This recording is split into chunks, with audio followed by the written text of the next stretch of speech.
salitang sinabi, kundi ang Papa ko lang ang narinig na nagsasalita. Sir, wag po, sir, wag niyo akong patayin.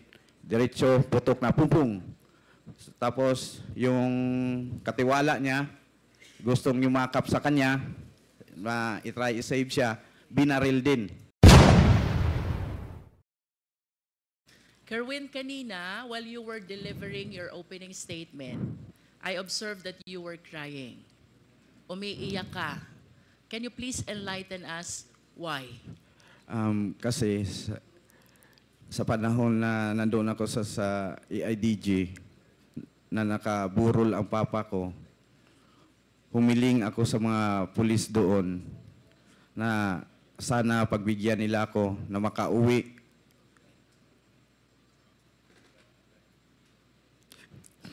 Na makadalaw man lang at makita ang Papa ko na nakaburol sa...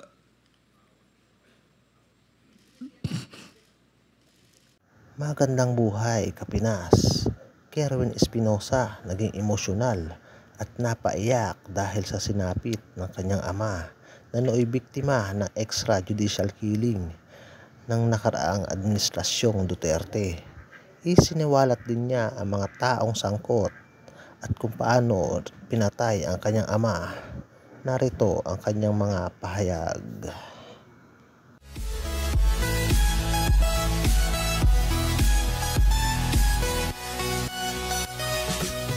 Can you please confirm if you are the same Roland Eslabon Espinosa, aka Kerwin?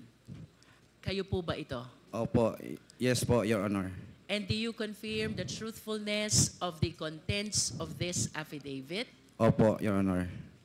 Hindi po ba kayo tinakot, binayaran, pinakiusapan, pinangakuan para gawin ang salaysay na ito? Wala pong nangyari na ganyan, kundi ako mismo nagpatulong sa abogado ko na magpunta dito sa mga congressman para nagbaka sakali ako na makamit na ang mga nabiktima ng EJK sa nakaraang administrasyon. Kerwin, kanina, while you were delivering your opening statement, I observed that you were crying. Umiiyak ka. Can you please enlighten us why? Kasi sa panahon na nandoon ako sa EIDG, na nakaburol ang Papa ko, humiling ako sa mga pulis doon na sana pagbigyan nila ako na makauwi.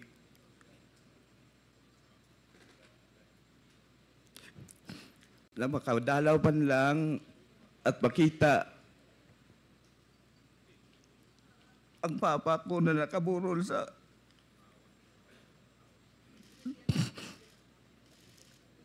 Kerwin, of course, you believe that your father, the late Mayor Espinosa, is a victim of flesh killing. Is this your position, Kerwin? Yes. Pero alin ba yung mas nakakaiyak? Yung pagkamatay ni Mayor Espinosa o yung hindi kanila pinayagan na madalaw ang burol niya? Pareho po yung dalawa na hindi ako pinayagan na makauwi sa lugar namin para makita sa kahuli-hulihan na panahon ang daddy ko. Kerwin, prior to the death of Mayor Espinosa on November 5, 2016, he was the mayor of Albuera, Leyte. You confirm? Yes po. Pang ilang taon po ba niya na mayor ng Albuera during that time? First time pa po niya na maging mayor po ng Albuera, Leyte. So 2016 is supposed to be his first term as mayor. Yes po. Ano po ang ginagawa ni Mayor Espinosa bago siya naging mayor noong 2016? Ang mga ginagawa po niya ay tumutulong sa mga tao doon sa lugar namin o sa lungsod ng Albuera ng mga kunting mamigay siya ng mga bigas, yung may mga problema kahit personal, yung mga asawa, ayusin niya at madali siyang lapitan ng mga tao doon. Kaya binoto siya na maging mayor. Pwede mo ba kaming kwentuhan, Kerwin? Ano ang pagkatao ni Mayor Espinosa as he is known by the people of Albuera, Leyte? Yung papa ko po, mabait. Mabait na tao. Mahirap na kung elaborate ko pa kung anong klaseng tao siya. So siguro sa nakita kong kakayahan ng Quadcom o sa mga congressmen, pwede naman sila magpadala ng tao doon sa lugar namin at itanong kung anong klase o anong unsay pagkatao sa akong papa. Lisod, mahirap kasi na ako magsalita na ganito kasi sarili ko yon, ama. Mas mabuti na malaman nyo based doon sa mga tao sa Albuera. I understand, Kerwin. You also stated in your sinumpaang salaysay, habang nasa Malaysia ka, papuntang Abu Dhabi, you learned that the late Mayor Espinosa is included in the narco list. Oh, yun po. Nalaman ko na lang na nasali siya sa listahan ng presidente na narco list. Paano at kanino nyo po nalaman na kasama pa lang inyong ama sa narco list? Sa panahon na yon, may kaibigan ako na si Buntuyan, taga Cebu. Si IDG din yun, si Sir Delpin Buntuyan. Siya ang nagsabi sa akin na amigo, ang imong papa na apil sa narco list ni Presidente. Was there ever a time, Kerwin, that you validated or you verified the truthfulness of the fact that your father is included in the narco list? Na ano ko na yun, na positive na talaga, na naniwala ko. Kasi sa TV at sinabi ni Pangulong Duterte na kasama ang papa ko sa listahan ng mga narco list. You are saying, Kerwin, that Mayor Espinosa is one of those named by President Duterte as included in the narco list. Is that your statement, Kerwin? Yes po. And that is the reason why you conclude already that indeed your father is among those in the narco list. Yes, Tama ba? yes po. There are three important statements you made in your sinumpaang salaysay which really captured my attention. First, Kerwin, is the raid which happened in the house of your late father in August 2016. You mentioned in your affidavit that the guns, the explosives, and the drugs were all planted, and you were certain because prior to the raid, there were women who cleaned up the entire house. Yes. Because they are apprehensive already that any time there will be a raid in the house. Yes po. Bago nangyari ang raid, yung mga women supporter ng daddy ko nandoon sa bahay. Kasi yung daddy ko doon na tumira sa munisipyo. Nagbabantay ang mga women supporter ni daddy sa bahay namin, ancestral house. Habang nandoon sila, lininisan nila yung bahay ni daddy.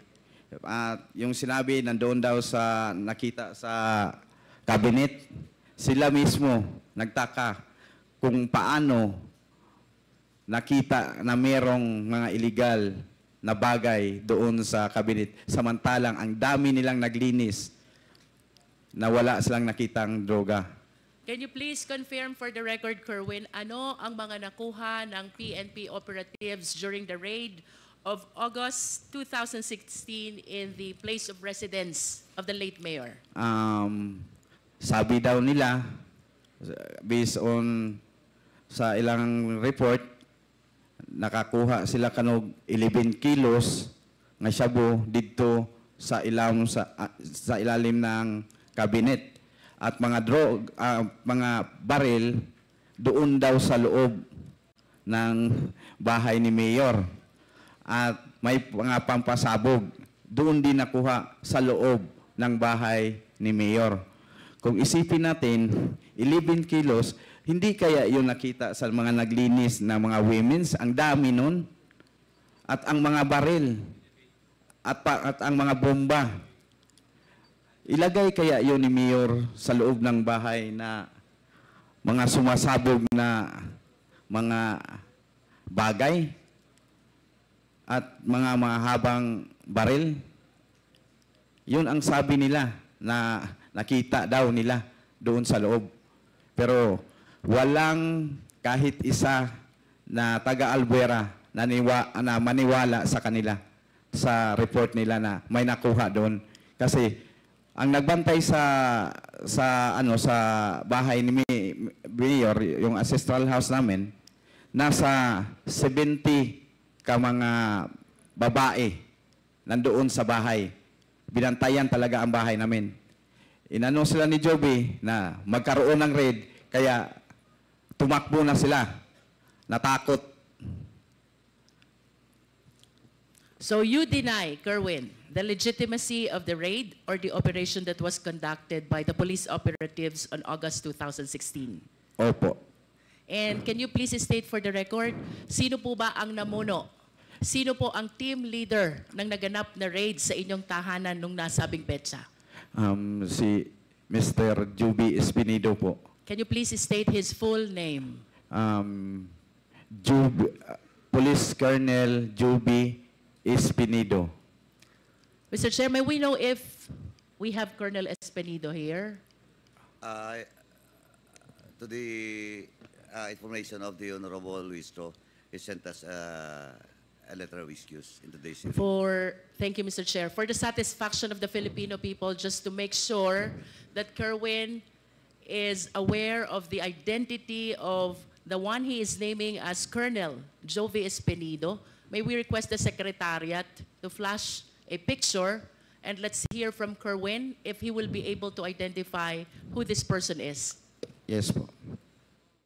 Nabanggit mo sa iyong sinumpaang salaysay, bagaman ikaw ay nasa Abu Dhabi noon, ng iyong ama na noon ay nasa Baybay, Leyte Provincial Jail, ay ni-raid at pinatay ng mga operatiba ng pulis.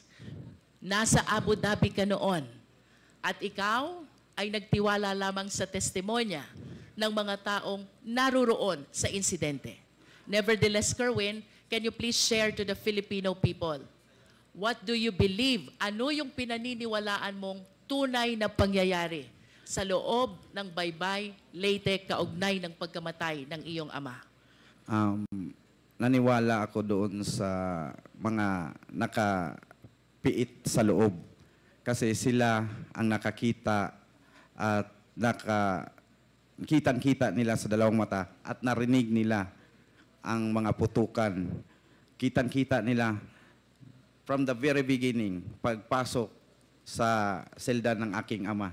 Kerwin, kung nakikilala mo itong mga taong tinukoy ng iyong mga source, maaari mo bang banggitin sino itong mga polis na pumasok sa selda ng iyong ama? Sa sinabi ng aking source, ang pumasok doon si Leo Laraga. Leo Laraga, siya talaga ang kumitil sa buhay ng papa ko. Leo Laraga. Laraga. Can you please check if Leo Laraga is inside this hearing venue? Narito po ba siya? With the indulgence of, Mr. Chairman, with the indulgence of Congressman Luistro, Police Captain that time, Leo Laraga, is not present now in today's hearing, but for sure we will invite him in the next hearing. Thank you, Mr. Chair. Thank you. Bukod kay Leo Laraga, sino pa ang nalalaman mong kasama nitong mga nag-raid at nag-operate pumatay sa iyong ama? Si Colonel Marcos at si Sir Matera. Kasi mga kaibigan ko sila. Kerwin, regarding Colonel Marcos and Colonel Matera, if they are present in this hall, can you kindly point at them? Ituro mo sila kung sila'y naririto sa bulwagang ito. Colonel Marcos and Colonel Matera. Yan. may we request the police officer raising his hand, to please identify himself for the record, Mr. Chair. Mr. Chair, Honorable Committee, I'm Police Colonel Marvin Marcos po. Thank you. How about Colonel Matera? Can you point at him?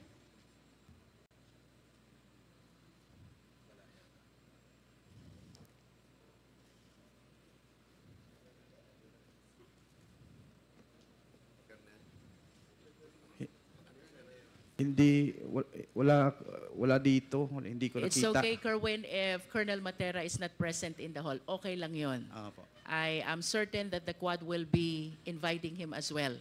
Kerwin, bukod sa mga nabanggit mong pangalan, meron ka pa bang kayang tukuyin na kasamang pumasok, nag-raid at pumatay ayon sa'yo at sa mga sources mo kay Mayor Espinosa? Ang sinabi sa akin, yung committee lang ng talaga sa papa ko. Na kasi humihingi ng ng papa ko, nagsasalita siya na, "Wag po, sir. Wag po niyo akong patayin." Who were present? Sinong nakasaksi dun sa sinasabi mong pagpaslang sa iyong ama? Mga detainee po. Can you please name these detainees who were able to witness that incident?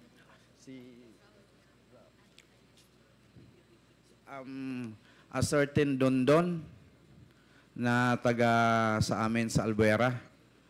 At si Raul Yap na matay naman yun. Patay man si Raul Yap. At si Robin, a certain Robin, tatlo sila, pero yung isa, tatlo yung ng daddy ko kasama niya sa selda, nag-a-assist sa kanya. Yung isa, patay na po, namatay din kasama How yung about daddy the ko. other one who is he still living? The other one? Opo, Your Honor. What is his name? A certain Dondon. A certain Don Don. Oo. And can you please share with us, ano ho ba yung nalalaman yung pangyayari dito sa pagkamatay ng inyong ama? Pumasok, and then what happened next? Ang una nilang ginawa daw, sabi sa aking source, pinapis the wall muna yung mga police. Can you please illustrate? Maaari mo bang ipakita sa amin paano ba yung face the wall so the Filipino people will understand? Dito ko lang po gawin sa...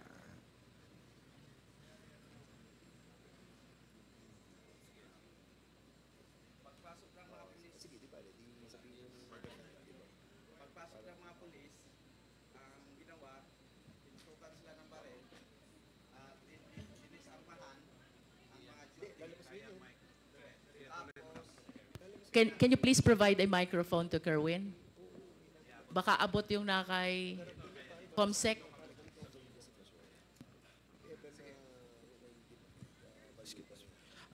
Ganito po ang sinabi sa akin na nangyari nung raid. Pumasok yung mga operatiba at dinisarmahan ang mga on duty sa oras na yon. Nung pagkatapos nilang nadisarmahan, ganito po, pinapace the wall sila.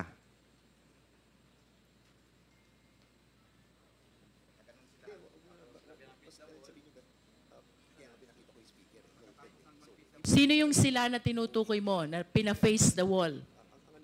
Mga duty po. Judy, ang Opo. pina-face the wall. Oh. And then? Then, pinaluhod sila na sinabihan daw na huwag kayong titingin. You are referring to the jail guards. Yes. Yung bantay sa mga bilangguan. bantay. Opo. Pina-face the wall, pinaluhod, huwag titingin, and then what happened next? Hinanap nila ang hard drive ng CCTV. Nung nakita na siguro nila, pinatay at binitbit yung hard drive ng CCTV. Can you please identify the name of the one who took the hard drive? Sino pong kumuha ng hard drive? Nakikilala niyo po ba ayon sa inyong source? Mga pulis daw kasamahan sa pag-raid ng Baybay. Please proceed. After taking the hard drive, ano pong sunod na nangyari? Kinuha yung susi sa selda. Tapos binuksan, dumiretso na, pagpasok sa, may pintuan pa yun eh, bago yung selda ng papa ko. Parang main door siguro ng compound. Binuksan, tapos diretso na doon, papunta sa selda ng papa ko. Tapos yung selda ng papa ko, may kadina at padlock.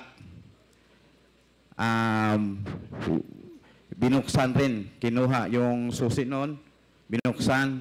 Tapos, ang sabi, walang salitang sinabi, kundi ang papa ko lang ang narinig na nagsasalita.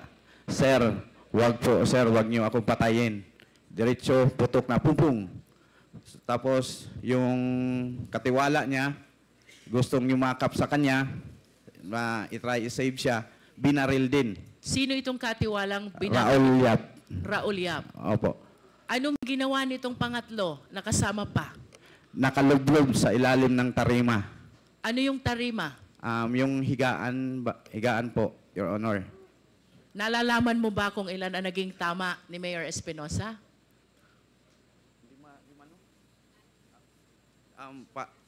Hindi ako sure, or more than five bullets ang na tumama sa kanya. Kerwin, thank you for illustrating. You can go back to your chair. You confirm also, Kerwin, na ang raid at pagpasok dito sa Baybay, Leyte ay nag-ugat doon sa search warrant na ini-issue laban sa iyong ama.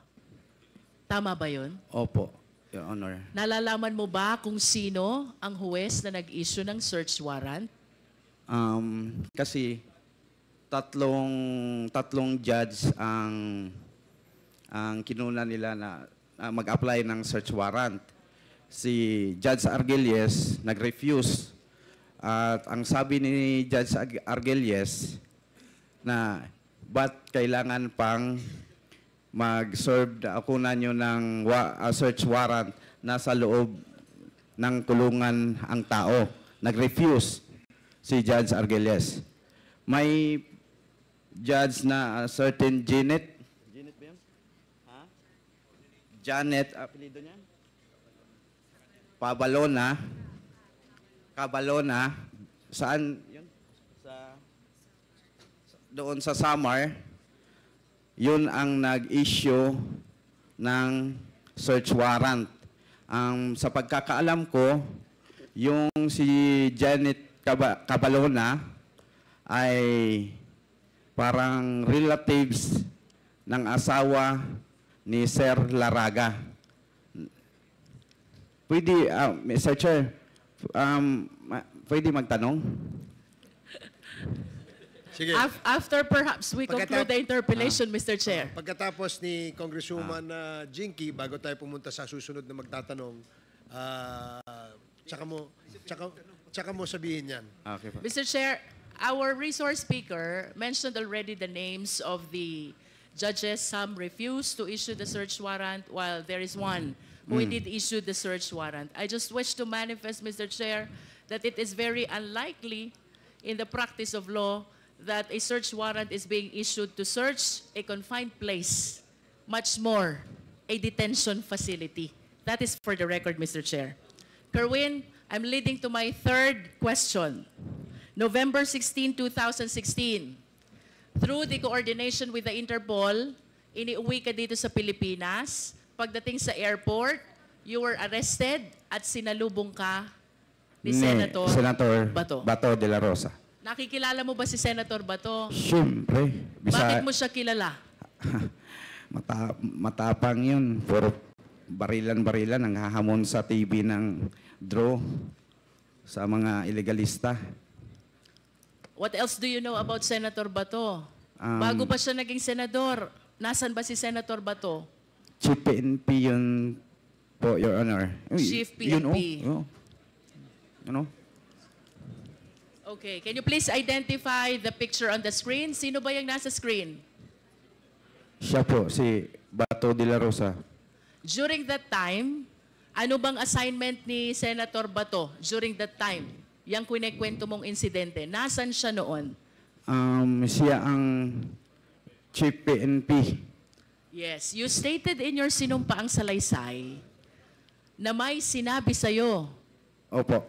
ang noon ay PNP Chief Bato na Opo. kailangan mong gawin kapalit ng iyong pagkakataon na mabuhay. Opo. Do you confirm this? Yes po. Can you please tell us, anong sinabi sa'yo ni Senator Bato? Sinabi niya sa akin, sumunod ka sa plano.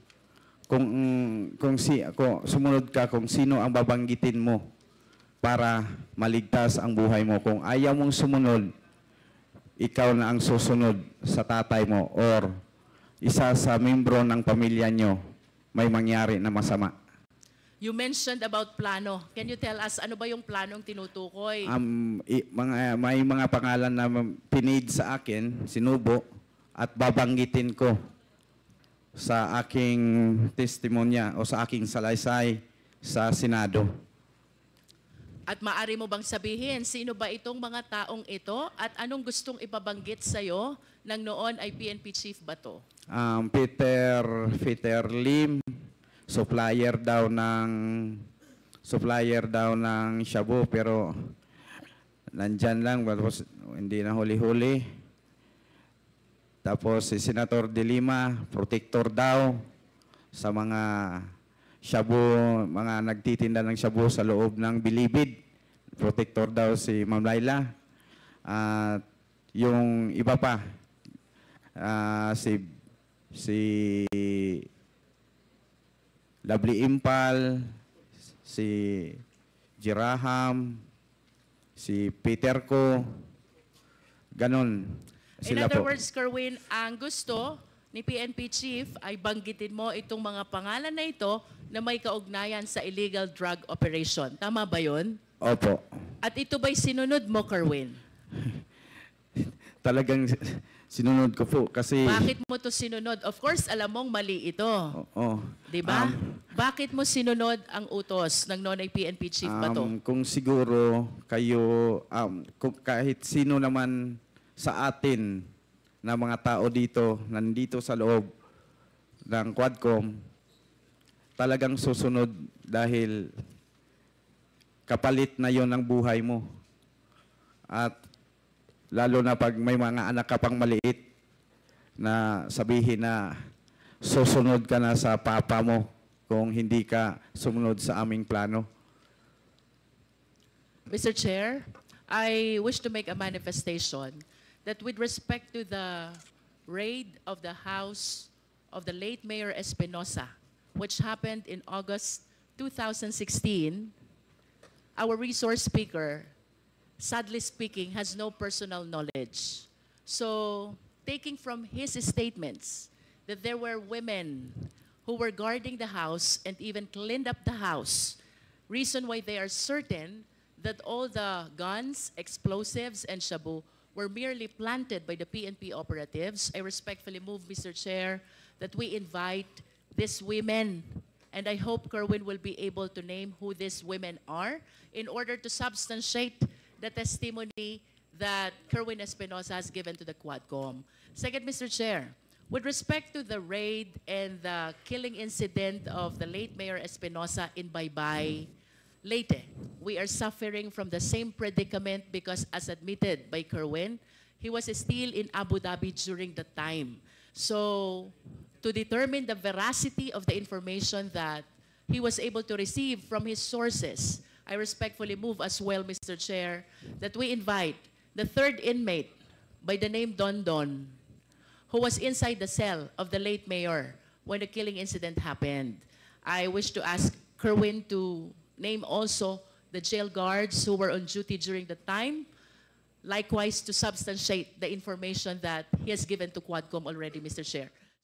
To conclude, Mr. Chair, for whatever motive does Kerwin Espinosa have today, we welcome the information he gave, subject, of course, to stringent scrutiny. While recantation of testimony, samantalang ang pagbawi ng testimonya is frowned upon by the court. This will give us an opportunity to re-examine what really transpired relative to the raid on the house of Mayor Espinosa, the raid and killing against Mayor Espinosa, which happened in Baybay Leyte, including the indictment and the incarceration of our resource speaker, and including those he named, which includes the former Senator Laila De Lima. It is clear, Mr. Chair, that the government continued the fight against illegal drugs, as it is indeed a menace to the Philippine society. But let us all be reminded, in a civil society like ours, we need to observe the rule of law. No less than the Philippine Constitution provides, Section 1, Article 3, no person shall be deprived of life, liberty, and property without due process of law. What happened to Kerwin and his father, if indeed true, is a complete violation of this constitutional guarantee. We laud the Quadcom, which includes this representation, in initiating the bill which criminalizes in a higher sense the extrajudicial killing.